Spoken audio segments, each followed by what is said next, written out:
নন্দীগ্রামের মুসলমান বুথগুলো যদি তাকান, 800 ভোট পড়েছে, 800টা ভোটই তৃণমূলকে দিয়েছে। ওটা কোনো প্রার্থীই নয়, ওরা কোনো প্রার্থীই নয়, তবুও দিয়েছে। এত এদের জামাতি মানসিকতা সোজা করতে হবে, সোজা আমি করবো এদের।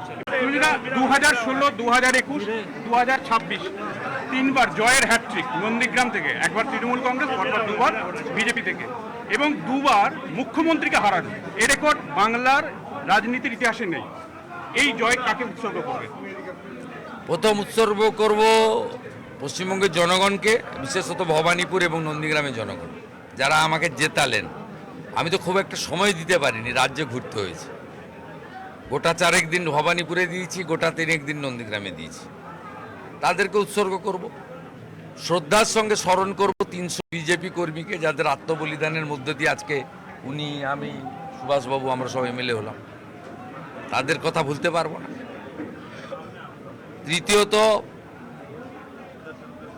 নরেন্দ্র মোদীজি যেভাবে নেতৃত্ব দিয়েছেন প্রচারে, যেভাবে মানুষকে গ্যারেন্টি দিয়েছেন, তার আদর্শে অনুপ্রাণিত হয়ে মানুষ আমাদের ভোট দিয়েছে।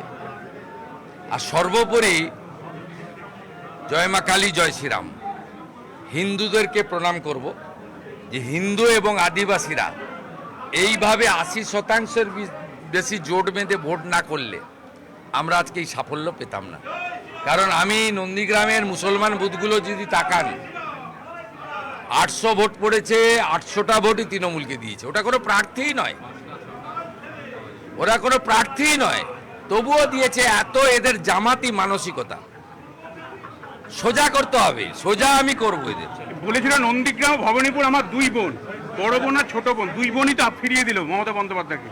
2021-এ জেতার সময় কোনো ভদ্রলোক ওকে ভোট দিতে পারে না, কোনো রাষ্ট্রবাদী নাগরিক ওকে ভোট দিতে পারে না।